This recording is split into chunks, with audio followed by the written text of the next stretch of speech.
Hello everyone and welcome back to part 2 of my canvas stretching tutorial. I'd like to thank the Baker Hunt Art and Cultural Center along with the Charles H. Dater Foundation for making this video possible. And we'll hop right into it. So as you can see, we got the frame on the ground. You want a flat surface if at all possible to lay this on. The next thing I'm going to do is take my wood glue and I'm going to go to every corner and add the wood glue throughout. And then I'm going to take my brad shooter and we're going to be shooting some brads at each of the corners.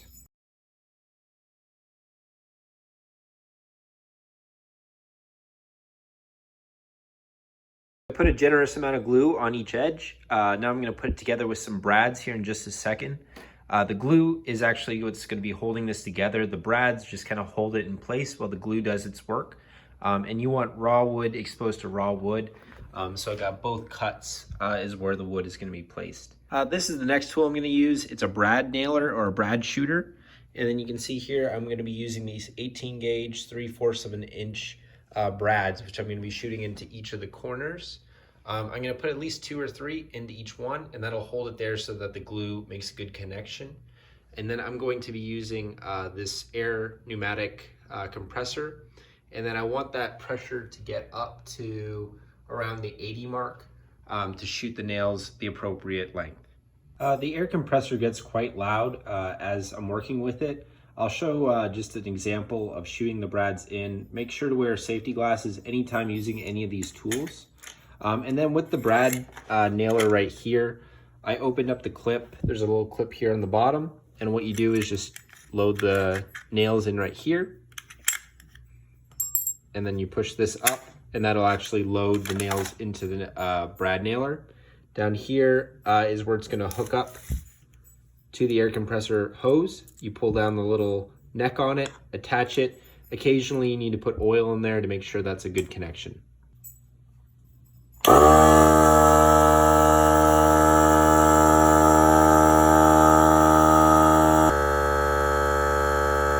That I have my air pressure up to where I want it to be. I'm going to use this tool. It's very simple to use it. It's just twisting it together. Once it has the two pieces, I like to make sure that this is even.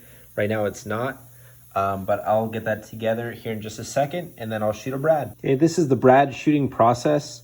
So what you're going to do is you're going to place the brad nailer right beside the edge. You don't want to be too close because it's going to come onto the outside. Another thing, safety-wise, you don't want to be too close to the edge and then hold your hand there. It could shoot a brad straight through the wood. But what you're going to want to do to release the safety is push it in towards the wood and then pull down the trigger, and that will shoot the brad in where you want it. You can see on the side here where that brad has gone in. This first one I shot just a minute ago was a little too powerful. You can see it went in too far. But you want a nice tight grip between the wood here, which is going to be caused by those brads shooting into it, and then pulling the wood together so that the glue is actually what binds these corners. Safety advice, when shooting a brad in, make sure that you're not going to run into the brad that is beside it on the opposite side, because it can deflect and then shoot a piece of brad out of the wood. So now that I have my one corner done, I'm going to go around and complete the rest, and I'll put it on time lapse so you guys can see the process.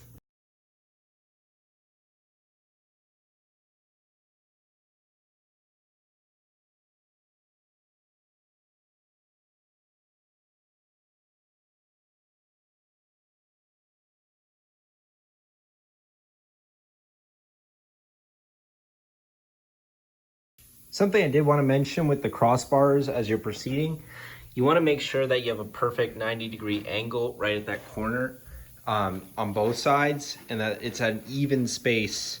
So you want to measure down so that it's perfectly even on either side. It's going to make it so that if there is a stretch or something that has to correct, it's at least doing it evenly. Another important thing to be thinking about at this point is that if it's right up against where the canvas will eventually be in these corners, so the canvas will actually be riding right on this wood. So you may actually want to have it come back just a hair, or even use a slightly smaller piece of wood.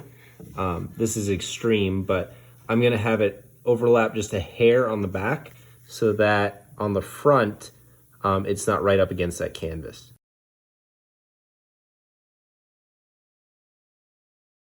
So my next step is taking the canvas right here, and I'm just going to lay it over top of this canvas. Something of note is that the inside bars are going to have a little bit of a lip to them, and that's what the canvas is going to wrap over top of. I just put a crossbar down the center. It's a little bit offset, so I could get a screw through each one. The reason being, I wanted that to be braced as well as possible, and also helps balance on these horses. And now I'm going to wrap the canvas around the outside with my wife Heather. We're going to pull a taut on either side, kind of go around the canvas with a stapler, and I'll show you a time lapse of that.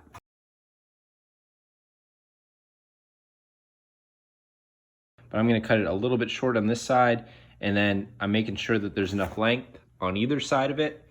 And then down here, I'm going to cut it so that I have a little bit extra to work with.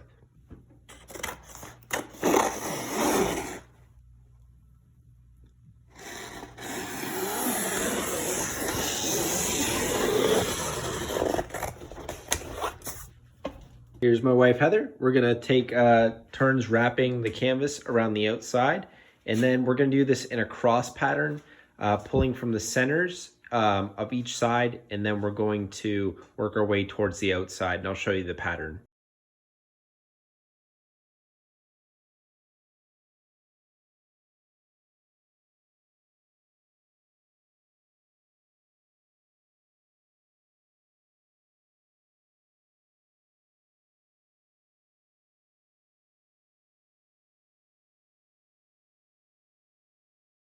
Around all the center parts of the canvas and put 3 staples in the underside of each, just to get it as taut as possible. So we're each pulling on each corner and wrapping it so that the canvas will stretch as much to those corners as possible. And then we're going to keep doing the same thing all the way around and sort of work in a pattern in a circle.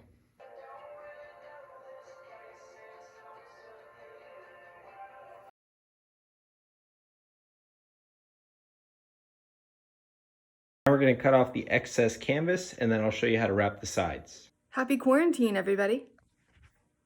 Okay, down in this corner, I'm going to show you how to wrap it.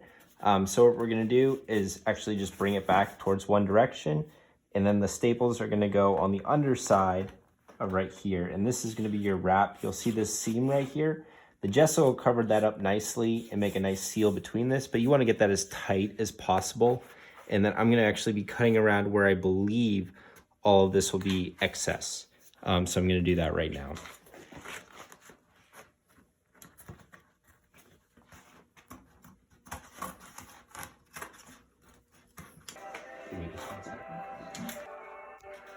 Okay, so I'm going to wrap this side now. I'm wrapping at the top and the bottom because those are going to be the sides you don't see nearly as much. And I'm just going to bring this corner over top, get it as tight as I can get it. So I'm putting my thumb down on that side, wrapping underneath. And I know that's going to be where my seam is, so I'm going to staple underneath.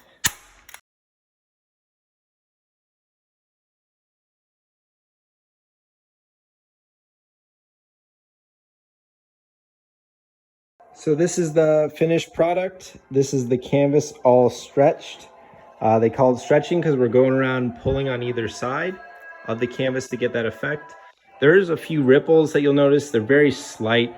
A lot of those ripples will go away with the gesso I'm about to apply and then the coats of paint.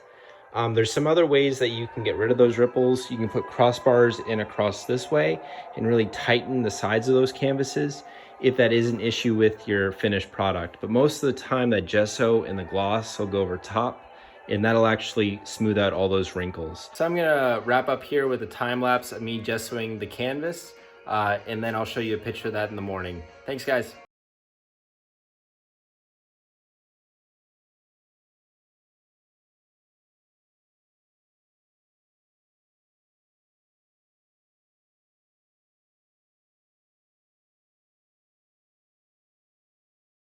So here's the final product, everyone. Very large canvas, 4x5, but it's stretched now. It's got that coat of gesso over top. It looks nice and clean and straight. Will hang on a wall well.